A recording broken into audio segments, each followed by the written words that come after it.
Exodus 20. We'll begin with verse 1, as we've been doing these many weeks. And God spoke all these words, saying, I am Yahweh, the Lord your God, who brought you out of the land of Egypt, out of the house of slavery. You shall have no other gods before me. You shall not make for yourself a carved image or any likeness of anything that is in heaven above, or that is in the earth beneath, or that is in the water under the earth. You shall not bow down to them or serve them, for I, Yahweh, your God, am a jealous God, visiting the iniquity of the fathers on the children to the third and fourth generation of those who hate me, but showing steadfast love to thousands of those who love me and keep my commandments. You shall not take the name of Yahweh, your God, in vain. For Yahweh will not hold him guiltless who takes his name in vain. Remember the Sabbath day, to keep it holy. 6 days you shall labor and do all your work, but the seventh day is a Sabbath to the Lord your God. On it you shall not do any work, you or your son or your daughter, your male servant or your female servant, or your livestock, or the sojourner who is within your gates. For in 6 days the Lord made heaven and earth, the sea, and all that is in them, and rested on the seventh day. Therefore the Lord blessed the Sabbath day and made it holy. Honor your father and your mother, that your days may be long in the land and that the Lord your God is giving you. You shall not murder, you shall not commit adultery, you shall not steal, you shall not bear false witness against your neighbor, you shall not covet your neighbor's house, you shall not covet your neighbor's wife, or his male servant, or his female servant, or his ox, or his donkey, or anything that is your neighbor's. Now when all the people saw the thunder and the flashes of lightning and the sound of the trumpet and the mountain smoking, the people were afraid and trembled, and they stood far off and said to Moses, You speak to us, and we will listen, but do not let God to speak to us, lest we die. Moses said to the people, Do not fear, for God has come to test you, that the fear of him may be before you, that you may not sin. The people stood far off, while Moses drew near to the thick darkness where God was. Let's pray.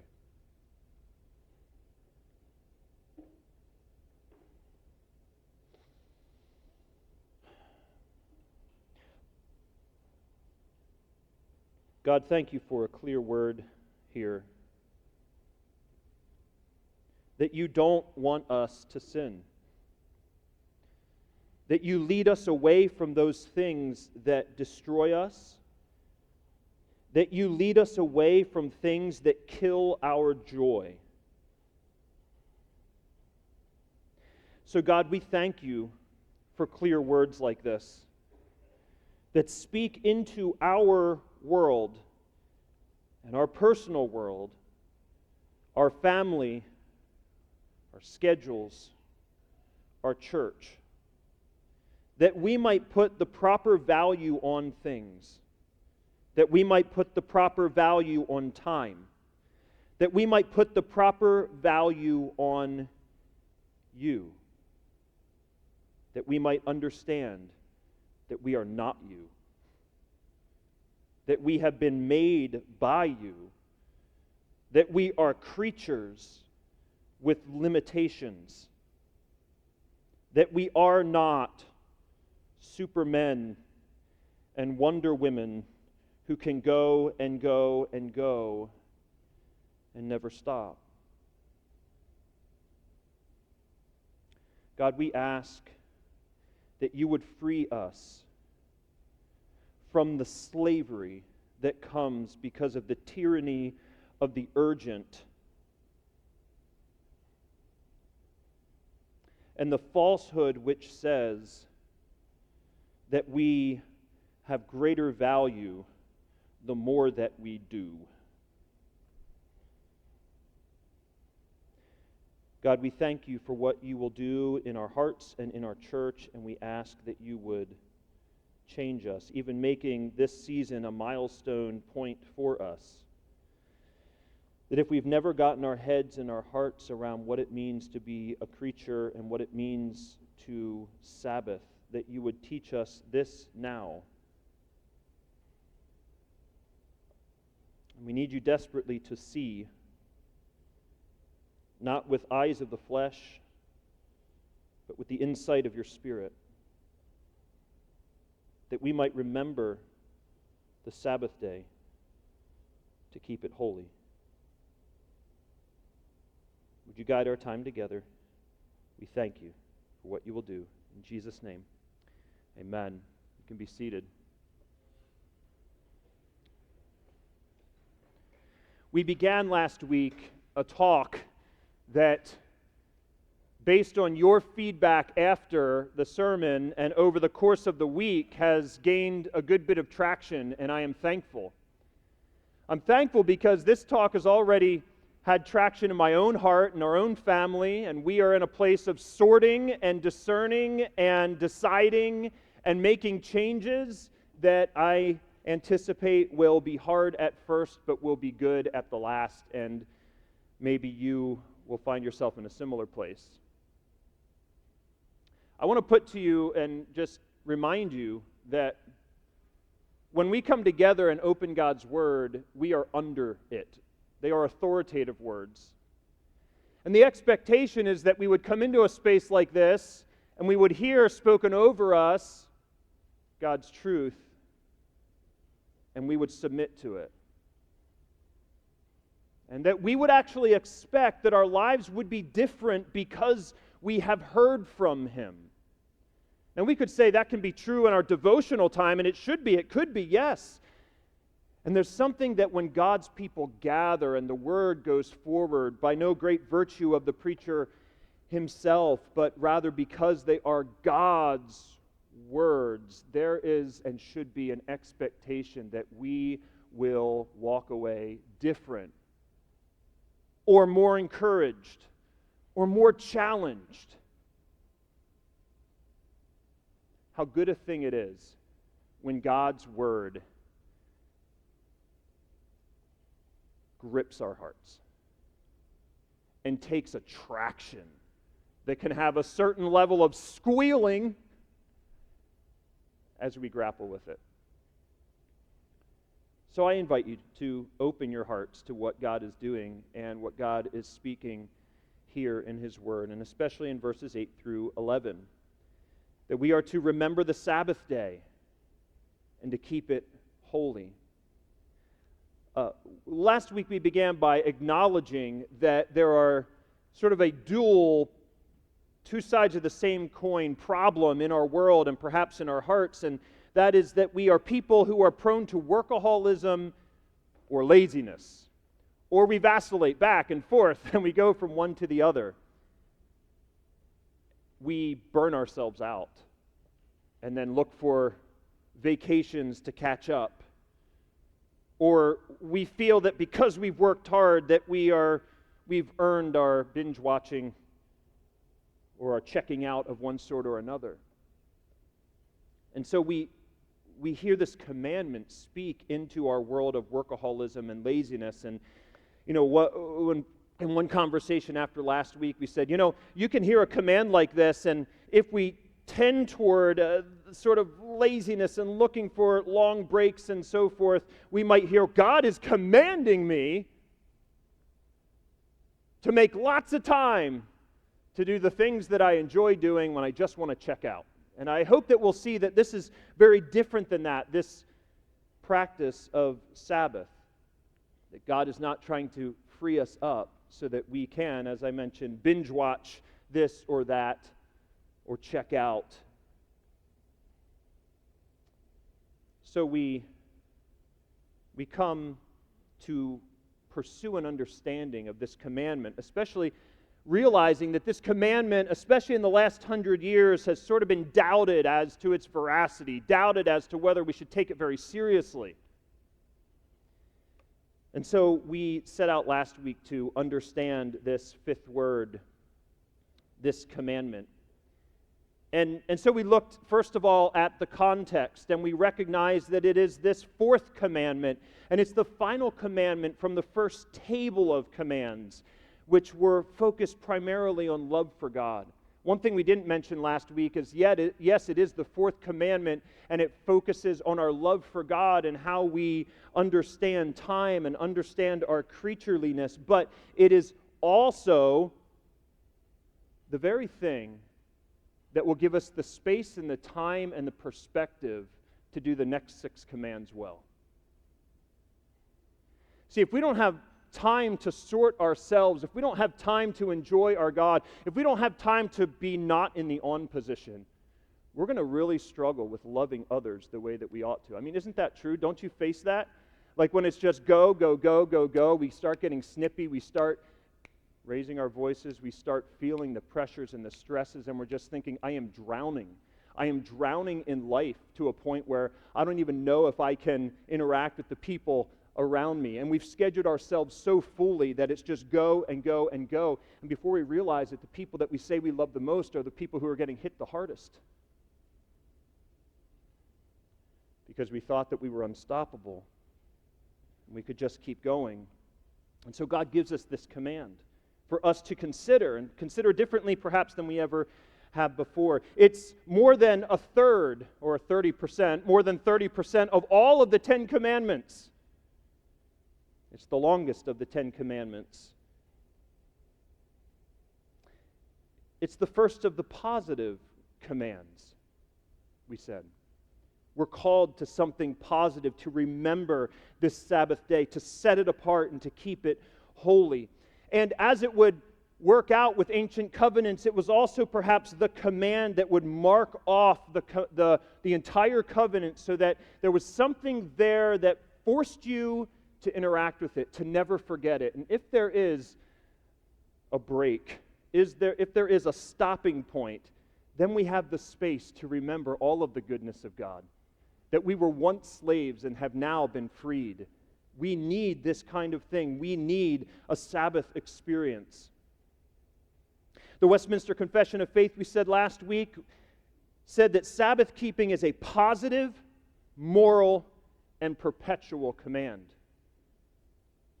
Some of us would have a problem if we learned that an employer forced their employees to work 7 days a week, nonstop, never gave them a break. At some point, we would say there's a moral problem with that, wouldn't we? And that's what is meant here, that there ought to be some kind of mercy that is given that allows us to stop. And this stopping is positive. It's good. As we talk about the Sabbath, it is a gift to us. The idea that we could stop for a time, that we should stop for a time, that we must stop for a time. This is a positive thing, a gift God has given to us, and it's perpetual. That it would even have impact on us today, even though we are not Israel, and we may not have the rigidity that they experienced in the ancient, among the ancient Hebrew people of following the Sabbath the way that they were told to the precise points. And yet it seems to be very much for us. We said last week that the word Sabbath, that very word, doesn't mean Saturday. It means to stop. Stop. It's a stopping day. It's a day where you don't do what you do all the other days. You stop what you do all the other days. And so we looked at this context and this basic understanding of the word Sabbath, and then we moved to the rule itself, and there were 4 parts to it. And the 4 parts were that we remember this day. Why do we remember it? Because it's natural to forget. and because it's countercultural. The culture around us presses us to do more and to prove ourselves that we're able to do more, and suggesting that it's completely normal and right and virtuous to be ever busy, ever able to say that I am accomplishing yet another thing. So it's natural to forget this, so we must remember it's countercultural, and so it might be easy to forget.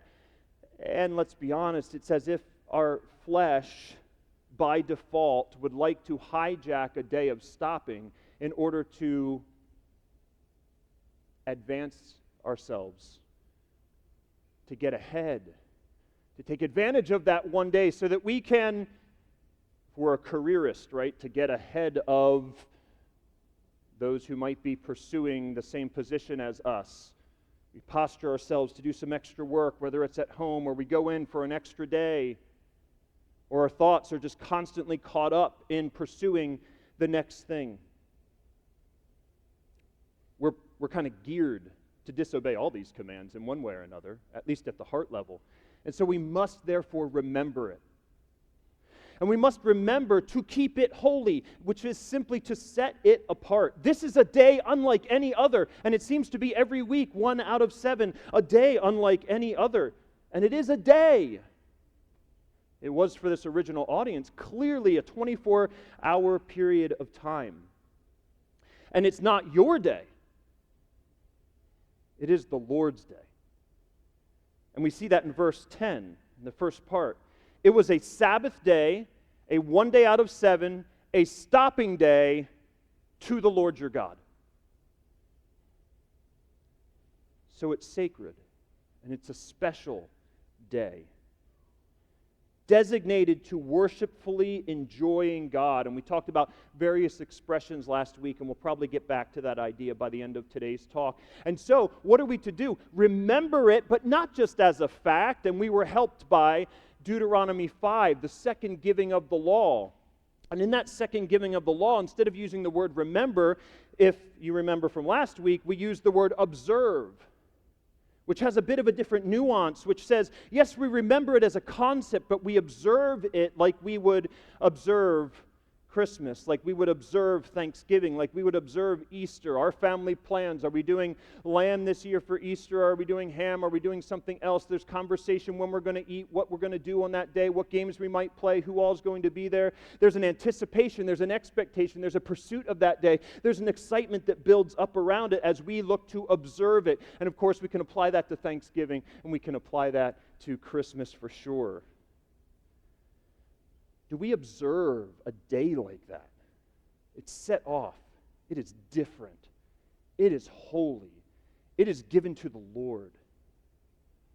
That's what we're called to do here. The people of God have done this and have been called to do this. Now, it goes on, though, because not only do we remember and to remember to keep it holy, but the idea embedded in the command is that for 6 days you work hard. And we said that to properly observe the Sabbath, you must have worked hard for 6 days. Now, that work doesn't have to be at your place of employment. We all have lawns to mow and garages to clean out and rooms to clean and bathtubs to scrub. We have all of those things, and whatever the work looks like, there is a productivity that God has made us for. But 6 days out of 7, not 7 out of 7, not in the same way. And we said that this should remind us of what a blessing it is to work. Work which was present even before sin came into the world. It was only the sweating and the toil that came because of sin. But the work, oh no, the work is what God has made us for, to be like Him, to work. And so it's right that we would observe a Sabbath day, a stopping day, because the assumption is we have worked hard for 6 days. We have enjoyed the blessing of going and doing, and now we enjoy the blessing of stopping and being.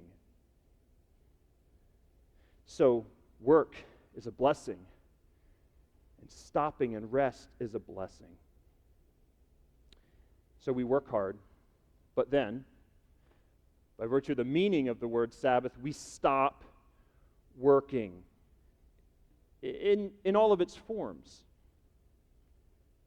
And for them, it was on the seventh day, which would have been or equivalent to Saturday, although they would have seen it as sundown on Friday to sundown on Saturday. That's how they would have observed it.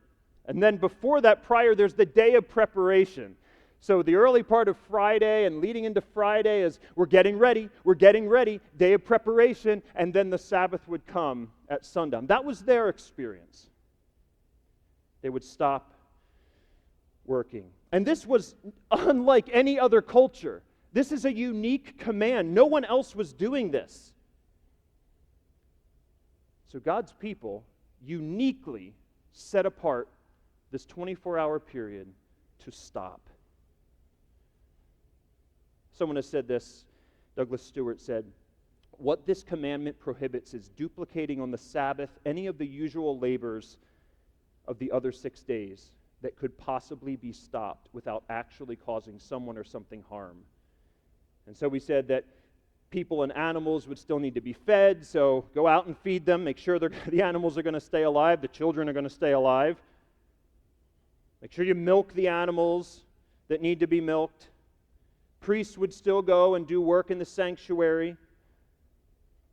But to every extent possible, all workers were to receive a day of rest. And that's why it says it's not just for you, but it's for your daughter, and it's for your son, and it's for your male servants and your female servants. And so, as they would have heard it, it's for them, it's for their family, it's for anyone they employ. And in this way, the whole community, all of Israel, was observing the Sabbath. And again, they were known for it. This is part of being the people of God, is that there's a stopping point for you one day a week. And what we're asking to consider here is that this might also be for us. The Sabbath has largely been forgotten by the church, A.J. Swoboda says, which has uncritically mimicked the rhythms of the industrial and success-obsessed West. The result, our road-weary, exhausted churches have largely failed to integrate Sabbath into their lives as vital elements of Christian discipleship. It is not as though we do not love God. We love God deeply. We just do not know how to sit with God anymore. We have become perhaps the most emotionally exhausted, psychologically overworked, and spiritually malnourished people in history. That's sobering.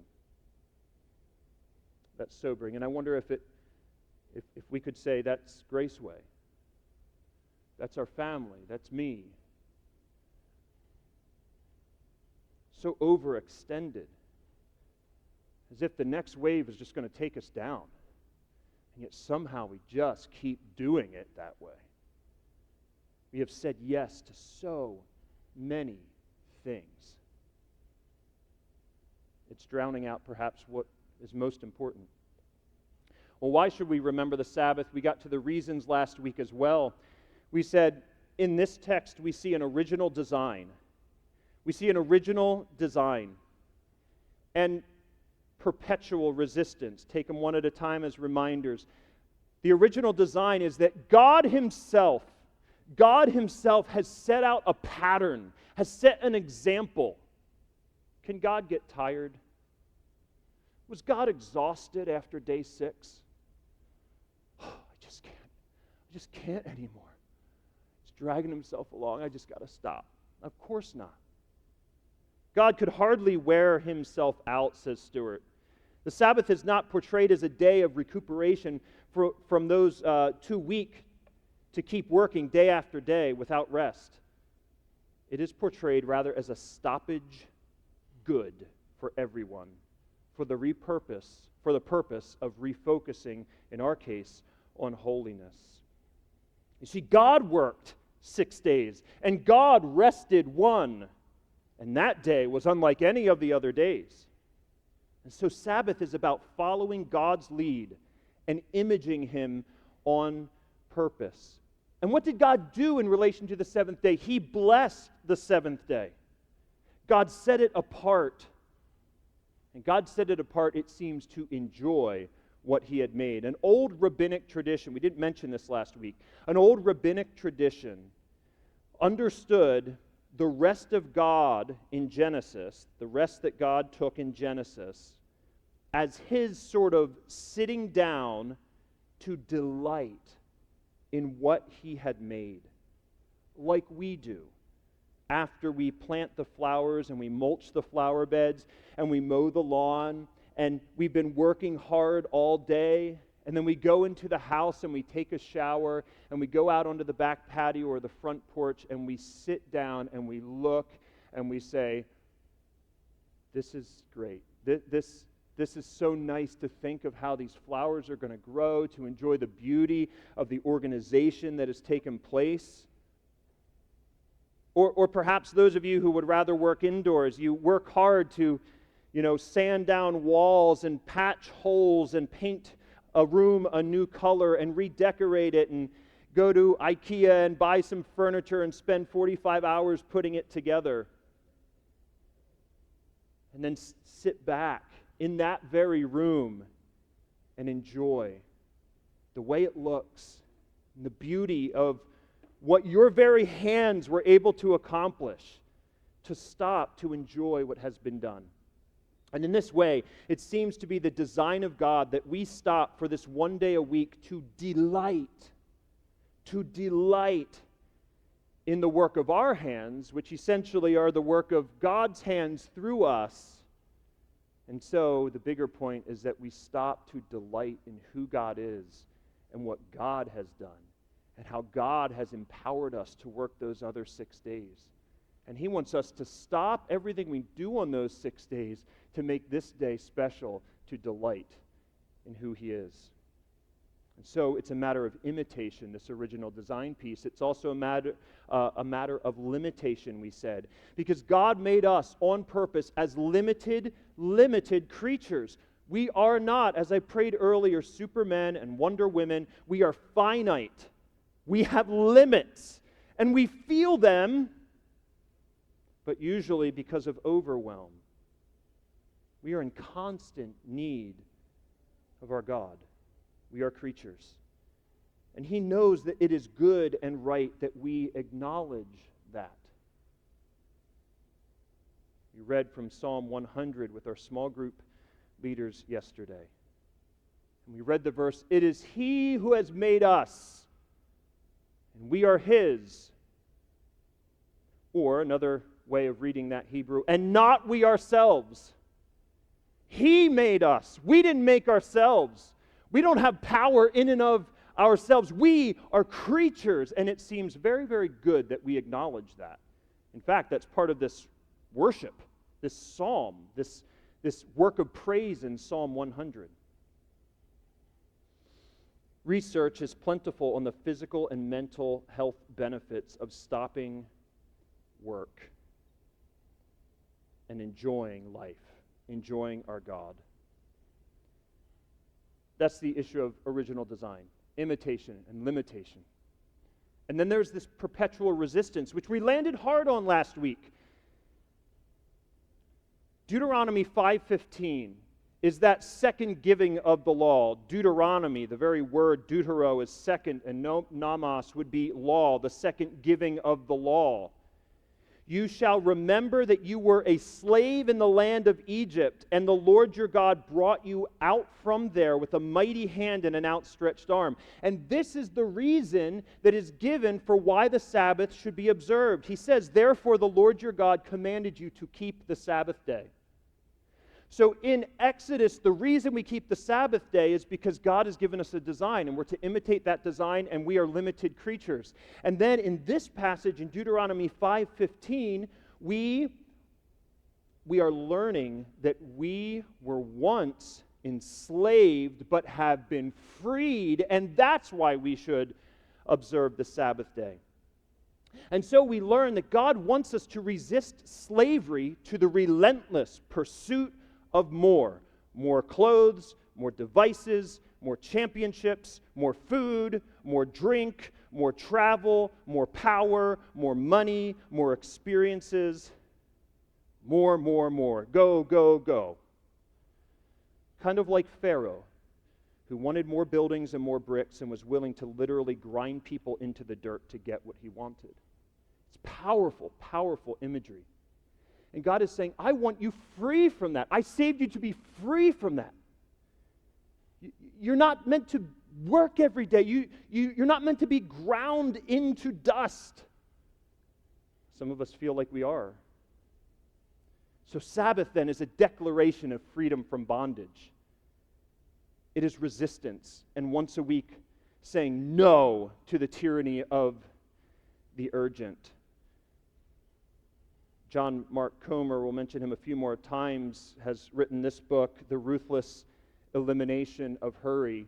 I recommend you read it. It's been recommended before, but what his family does is they take their cell phones and their devices, all of them, and they put them into a cabinet before they start their Sabbath together, and they disappear. And he's a pastor, and the church knows that. The pastor is Sabbathing with his family, and they will not be interacting with those phones which tell us all kinds of things are urgent. Or tornado touched down in Kansas, and for some reason we need to know that. So the notification comes up, and it's connected to our weather app, and so then we click on that, and before we know it, we're watching this storm that was brewing, and we're getting distracted by all kinds of things. Our world is telling us all kinds of things are urgent, and they're not urgent. And guess what? If you don't know about those things, God's still in control of this world. God is still powerful to handle all of it. He can keep the universe in order without our help. He can keep your world in order without you freaking out or checking your phone every 10 minutes to see what's coming through next. What's demanding my attention next? Now, some of us may be looking for distractions because it's a terrifying thought to think what we might discover about ourselves if given enough time to just be. To be alone, to be quiet, for the Holy Spirit to speak clearly, because it doesn't have, is it cake playing, distracting us, or whatever other show is taking our attention. We're not a slave. We're not a slave to the man. We're not a slave to someone else's schedule. We're not a slave to the tyranny of the urgent. We are free to stop and worship, free to enjoy God, to delight in Him, and to delight in who He has made us, dependent on Him. But this will take obedience and effort and intentionality. And perhaps we heard these kinds of things when we were younger, as I did growing up, and things were built in such a way that Sabbath was more or less part of our routines. But what we do is we try to hold on to the bare minimum to say that we have something to call Sabbath, and yet we still have work to fill the rest of life up and the rest of this one unique special day. Now, we also mentioned last week, moving on to the rewards of Sabbath. And the rewards would be that if we obey this command, we will have productive work. We will be able to anticipate relief and a weekly respite and mercy from go, go, go. And we can look forward to that. I think if all of us knew that we had a day coming of that week when everything would cease and stop, all the demands that happen the other 6 days of the week, they would go on pause, and we would get a 24-hour period.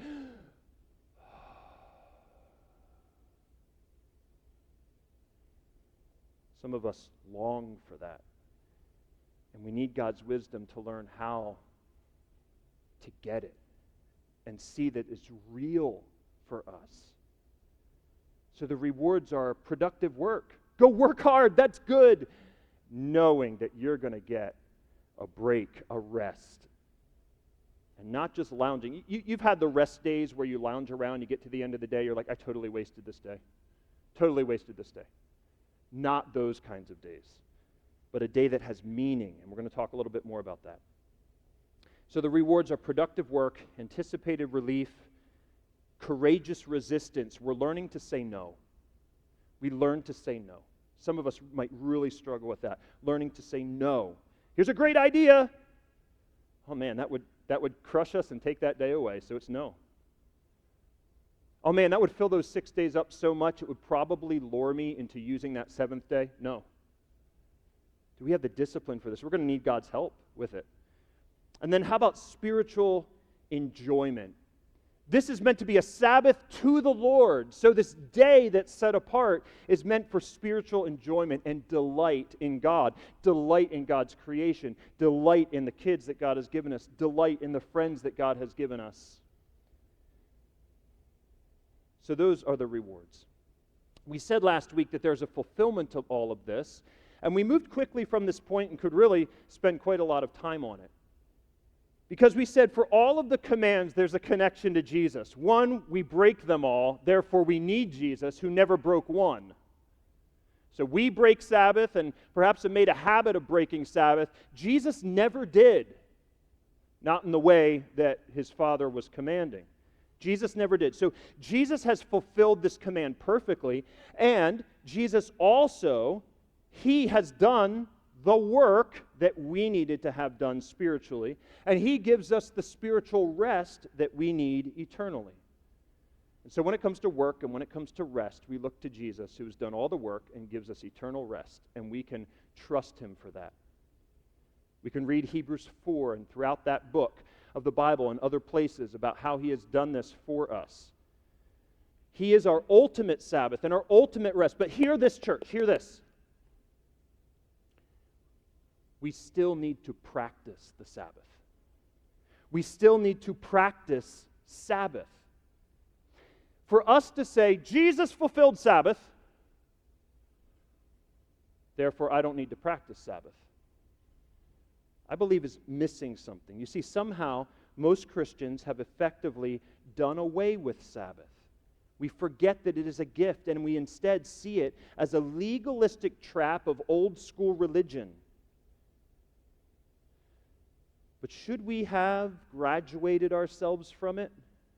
Because by doing so, have we actually just become, again, enslaved to patterns that give no real time for spirit renewal and soul rest, thus leaving ourselves exhausted, stressed, and burned out? Our physical health and our spiritual joy suffer because we have put off actually practicing the Sabbath, observing the Sabbath, as a conviction that flows out of our devotion to worship God as he ought to be worshiped, stopping for this one day to acknowledge our limitation and delight in him as his creation and our part in it. So let's move then to applying this command further. Let's apply this command. First of all, practicing Sabbath. Another helpful book, Dan was all over this one and shared it with me with highlights. Thanks, Dan. The Emotionally Healthy, it happens to be the Emotionally Healthy Leader. But in this, there's discussion about Sabbath. I would recommend getting a hold of some of Peter Scazzero's work. It's really helpful. Emotionally Healthy Spirituality is the first book that he wrote. But for when it comes to these spiritual disciplines, he writes some very, very helpful things. But he puts these four elements into practicing Sabbath. So if you're going to go out from here and say, I want to obey this command, I didn't even realize it was this important, or I heard it was this important when I was younger, but, life has kind of crowded this out, and so I want to practice Sabbath. Well, he puts, and there'll be no surprise here, but perhaps the last one is a word you're not used to hearing as much, but to stop, to rest, to delight, and then to contemplate, to think deeply. To think deeply about spiritual realities, to think deeply about why we do what we do, to think deeply about who we are and who we're not. There's an invitation into deep thinking, a deep dive into who we are, who we're not, what we need, and how God is the only one who can give us these things because of Christ. So he says to stop, to rest, to delight, and to contemplate. So how do we do these things? When do we do these things? I was talking to Dan earlier as well, just before the service started. So this could be, I said 7. This could be 7 sermons right here. And then I said probably maybe 6 and then take a break. But I understand that we're skimming the surface still in all of this. So let's talk, first of all, about the Lord's Day. The Lord's Day.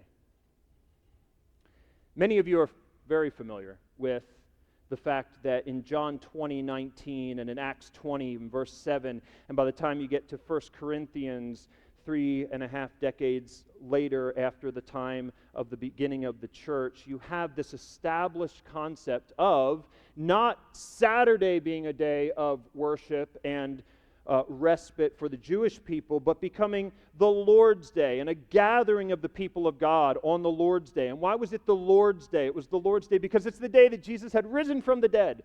And so the church was going to meet on the day that Jesus came back to life. And that did seem to become a norm, a standard. And so we see the apostles, we see church fathers, a guy named Ignatius. We see even more moderns, but like 100-some years ago, kind of a fixture over at Princeton and Theological Seminary was B.B. Warfield. And so over the course of time, you have the idea of the Lord's Day considered the new Sabbath. It kind of shifted from this one day where everyone expected it was Saturday, and then it shifted over and it became Sunday. B.B. Warfield said in reference to the Sabbath becoming Sundays, said that Christ took the Sabbath into the grave with him and brought the Lord's Day out of the grave with him on the resurrection morn. Now, you can say, yes, I agree, or you can say, I don't know about that. But one way or another, historically, we see that the church seemed to recognize that there was a shift from one day to the next when it came to the recognition of a Sabbath day or this resting day. The Westminster Confession of Faith, which was written in 1646, had Sundays in mind when it stated, "This Sabbath is then kept holy unto the Lord, when men after a due preparing of their hearts and ordering of their common affairs beforehand, do not only observe an holy rest all the day from their own works, words, and thoughts about their worldly employments and recreations, but also are taken up the whole time in the public and private exercises of his worship and in the duties of necessity and mercy." So you see evidence, and we could spend a lot of time on this, you see evidence throughout the centuries that Sunday, the Lord's Day, had been then set apart as a sort of New Testament equivalent to the Sabbath, the Old Testament Sabbath, for worship, mercy, and rest. Worship of God, mercy is the stopping, right? You don't have to keep going, and there's the actual rest or respite. And yet, I don't want us to become Pharisaical about how we walk out of here and think about Sabbath. We mustn't become Pharisaical, creating all kinds of rules and perfect, absolute boundaries, expecting them not only of ourselves, but everyone around us that haven't been given by God. That's what the Pharisees did. As Ryken says, there is room for Christian freedom and the wise exercise of godly judgment. However, he continues, but if we are looking for a loophole in the Lord's Day, then we are missing the whole point. If we're looking for loopholes, I'll exchange the Lord's Day with Sabbath. If we're looking for a loophole in the Sabbath concept, back to his quote, then we are missing the whole point. Our problem is that we find it so hard to take genuine delight in the sanctified, set-apart pleasures of God. Dare I say it, God bores us. We are willing to spend some time worshiping Him, but then we feel like we need a break, and so we go right back to the world's lesser pleasures. But the more we learn to delight in God, the more willing we are to keep His day holy. And then we discover that we are able to answer the questions that once seemed so vexing. Can I take a job that will require me to work on the Sabbath? Is it okay to catch up on my work on the Sabbath? Should we let our kids play Little League baseball on the Sabbath? Is it a good day for watching Netflix and television on the Sabbath? I'm doing some paraphrase here. Most of the practical applications get easier when we want to honor the Lord on His day. The strain and struggle come when we want to use this day to do our own thing. God is calling us away from our own business to transact the most important business of all, which is to glorify Him in worship. And I would add recognition of who we are and who we're not. So, some in this room may resist that the Sabbath must be observed on Sunday or Saturday or any particular day that's true and the same for everybody. They see it more as a general concept than a hard and fast command concerning a specific day of the week. Okay. I think there's latitude for that. Which day is it? Which 24-hour period? Okay, latitude. I see that. I do. I don't see the same restrictions, the grinding restrictions perhaps, that we might find in the more codified Old Testament expectation. But if not a particular day, can we at least say that it's a day at all? Some wouldn't. We recognized last week that some people say, I Sabbath because I grab a few hours here on this day and a few hours here on this day and a few hours here on this day, and I look for these little breaks and mental breaks and things like this, and I even have a devotion here and a devotion there, and so by the time you piece it together, maybe it's 24 hours. But is that what a Sabbath day, a set-apart time, really would be? Some might say, I don't think this is relevant at all. One thing we need to consider as we look at all the 10 commandments is that the other 9 commandments, all of the other 9 are still relevant today. We wouldn't really even argue that at all. And why not this one? We don't try to. We don't even conceptualize the idea that we can adapt the command about murder. That somehow a little bit of murder would be allowed. Or an alternate approach to stealing, that there's some latitude for stealing. We wouldn't agree to that at all. And it forces us to think, this command, I think it might be for us, for today. And if it is meant to be a 24-hour period, then how do I go about this? And am I doing that? I mentioned John Mark Comer in his book, The Ruthless Elimination of Hurry. He points out that from creation, Sabbath is a fixed element of God's design, and God's design for us. He goes on to call Sabbath a law of the universe, kind of like gravity. And he says you can try to resist Sabbath, but it will have grave consequences. As someone has said, if you go against the grain of the universe, you are bound to get splinters. And I would say that a lot of us are splintered. We're hurting, maybe numb to it at this point, but hurting because we don't stop the way we're supposed to stop. And I'd love to think that we start pulling some splinters and bandaging some wounds and helping each other to honor this command that God has given. Not only the command, but the design of God that we spoke about earlier. So with this in mind, grapple with the Sabbath, your Sabbath, as a good gift from God for humanity, for your family, for you. It invites us into worship and mercy and rest, as Ryken said. For most, Sunday probably makes the best sense, right? Our jobs have created weekends. And Saturday for Christians for a long time has been sort of the work catch up on things kind of day. Mow the lawn, do stuff around the house that you didn't get done during the rest of the week. And then we have church on Sunday, and the church has gathered since the first century on Sunday. And so you already have this focus on God. And so for most, Sunday probably does make good sense, maybe the best sense. And yet there seems to be flexibility. I believe that. I think it's there. And I'm thankful for it, because Sundays, if you know me and you kind of understand my routines on Sunday, I'm going to go from here, and I'm going to go home, and I'm going to crash, and I'm going to get a 2-hour nap because my brain has to reboot. And then my energy is going to be low because it takes adrenaline to do what I'm doing now, and then that adrenaline drops down to the basement, and then I'm kind of a zombie for the rest of Sunday, and I do my best at times to get some other things done. But the truth is, I'm not as present for my family as they need for me to be on Sunday.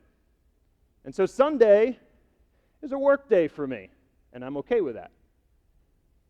But it means that our family is looking at and considering that our Sabbath may be more like the Jewish Sabbath from sundown Friday to sundown Saturday, and we're trying to talk through that and figure that out and understand all the implications for our family and all the things we're going to start saying no to, and things that we do even for our church on Saturdays that we're going to have to find other times to schedule it out and do other things, and you may do the same. To sort it out, to figure it out, to create the boundaries.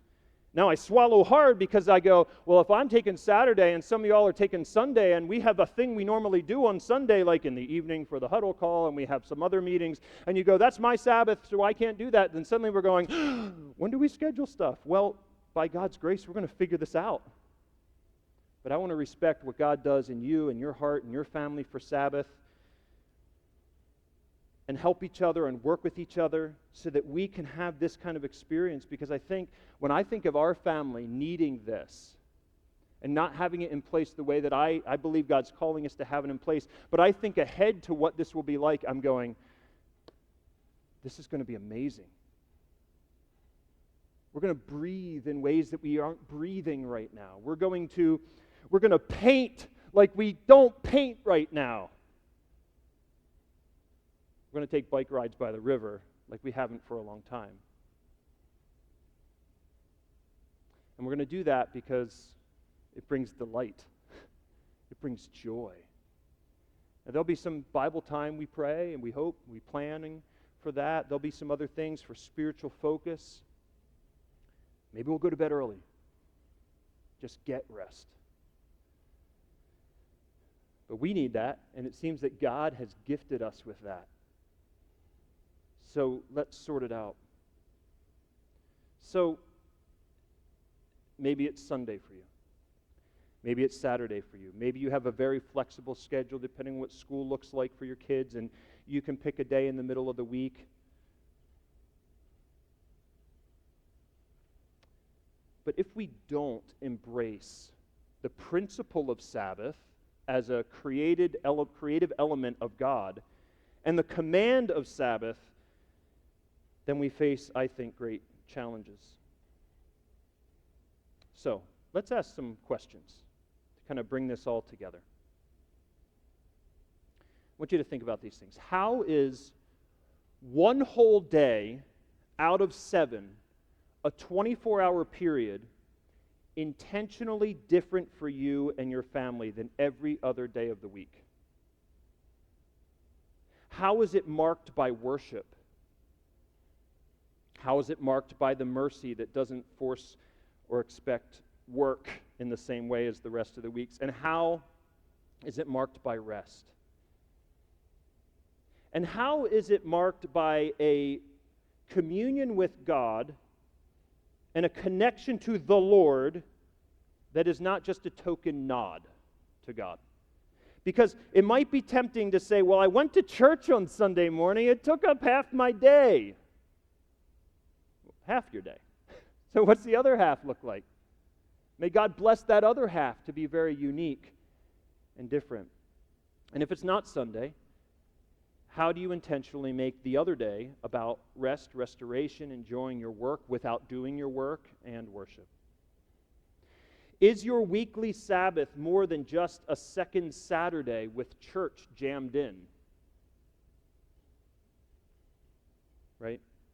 Is it more than just a second Saturday with all the expectations and the plans of getting this done and that done, but we're going to kind of squeak church in? Consider that Sabbath may be more than that. And how do you protect your Sabbath from being dictated by schedules?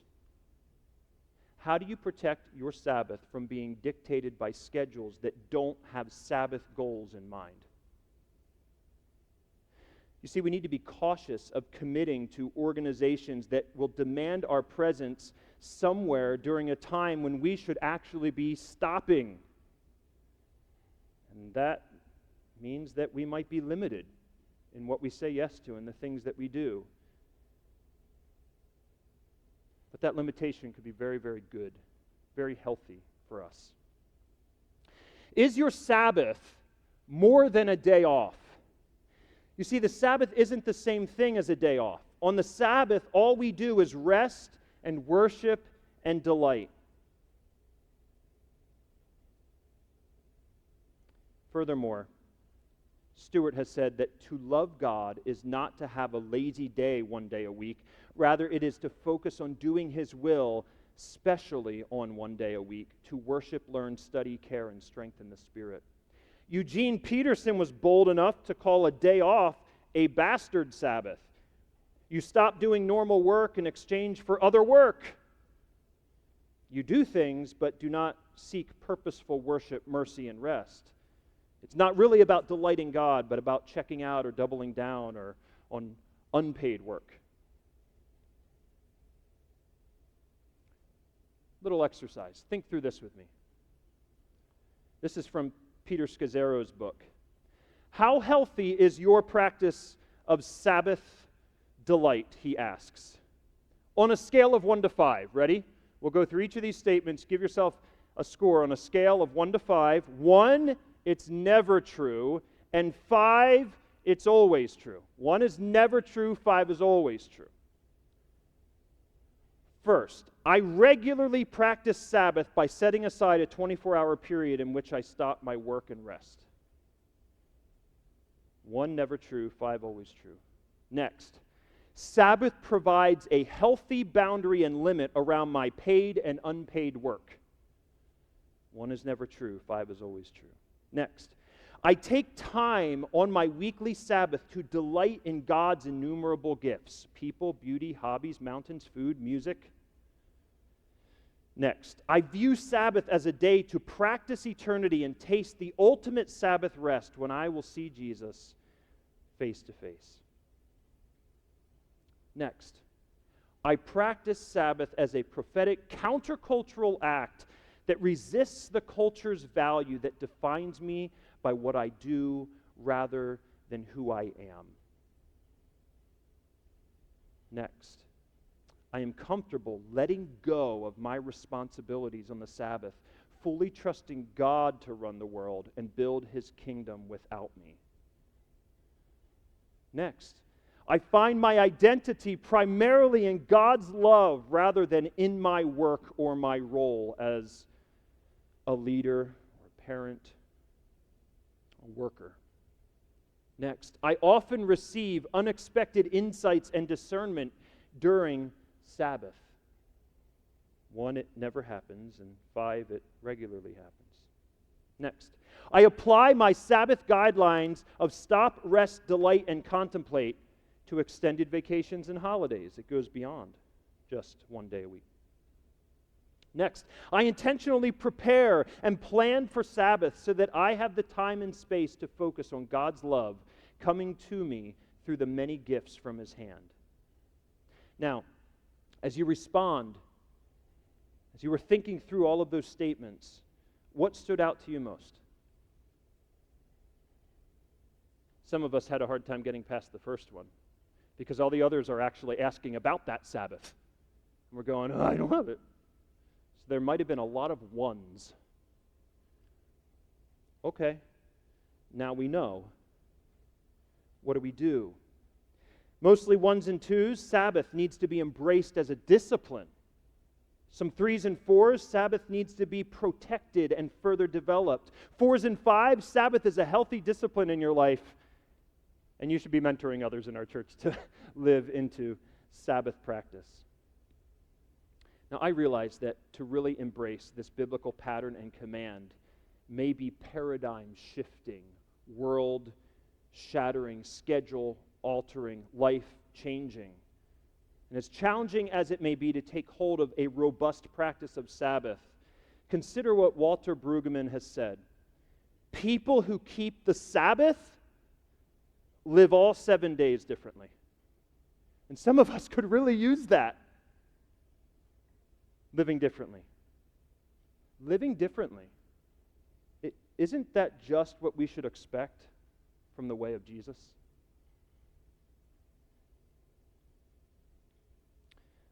We'll close with a few thoughts. Next one about the principle, and that's simply that we expand in one of those questions from Scazzero, the idea that we would take not just one day a week, how about a solid week every year that's not a vacation, not the same, or a month every seventh year or more. Can you create seasons of renewal so that you find your rest and enjoyment and strength in God over and above everything else? It'll take creativity perhaps, but it will be well worth it for you and your family and our church. What are the dangers of disobeying this command? What if we don't do this? Then what? Numbers 15, 32 through 36 found someone picking up sticks on the Sabbath. They were stoned to death. Okay, we're not going to do that. We know that, right? But that's how serious God was about taking the Sabbath seriously. And I don't think he got up on the morning of the Sabbath and he was groggy and he forgot it was a Sabbath and bent over and picked up a stick. I'm sure it was a more intentional thing. He understood. We don't have all the details, but we know what the consequence was. And all that, again, tells us in this time, in this day and age, is that God was once very serious about this. Perhaps he still is now. But what we learn by the time we get to Jeremiah 17 and Ezekiel 20 and 2 Chronicles 36, when we look at the history of Israel and what happened to them as they were removed from their land, one of the reasons they were removed from their land and they went into exile over into Babylon and were traded from one political power to the next over a 70-year period. You know why that happened? It's stated very specifically in those prophetic books. Because they didn't keep the Sabbath. Here's the principle that we get. If we don't choose to keep the Sabbath will come find us. Now, in some of my reading, and it happens over and over again, they'll say things like, it could happen in the form of sickness. You could find yourself flat on your back because you just kept going. Going and going and going. And God didn't design us to just keep going, and it catches up to us, like it did for Israel, in a very vivid way. You see, people get hurt when we don't Sabbath. Let's go back to the grind of life, when we don't honor the Sabbath and we are just absolutely exhausted. Those are some of the times we hurt one another in our homes the worst. We feel like we have no resource to control ourselves. Our voices are raised. Our words are more harsh. We are not kind to one another. And then when challenged, we so often say, well, I'm just so busy. I don't have time for this. And what we just said is, I don't have time to speak lovingly to my kids. I don't have time to speak respectfully to my coworker. I don't have time to do the work of discipleship for a complicated person. I don't have time. Perhaps we've stolen our time for ourselves. We're driving ourselves into the ground, and because we're not Sabbathing, people are getting hurt. Again, God has designed this protection against our self-enslavement to burnout. He has given us a day to break away. A study a while back was done of a group called the Seventh-day Adventists. I think you're pretty familiar with them. I don't know all of their theology. I haven't done a deep dive into their theology, but they honor the Sabbath day as part of their theology and practice. And when they were evaluated compared to those in other religious groups and to the population at large, the study showed that Seventh-day Adventists lived 10 to 11 years longer than most, which amounts to about 1/7 of a lifetime. 1/7 increase. You can check out the study and go Google it. Interesting, though. I think God has many benefits and blessings for us. It's tricky. How do we balance serving one another? How do we balance getting everything done? And how do we make sure that we have a 24-hour period that is different than all the other days? What do we have to say no to? What do we have to say yes to? What is going to happen differently than it's ever happened before in our home? What kind of hard conversations might we have with our kids to sit down and say, we normally do that, but we're not going to do that anymore. We're going to do this instead. And there's going to be pushback, and there's going to be frustration and need to understand. It's going to be giving up certain things that we love to do on our own, conveniences, a sense of accomplishment, getting this done and that done, and check, check, check, check. I feel it as I continue to evaluate what it means for me. This is all very hard to practice. I feel it.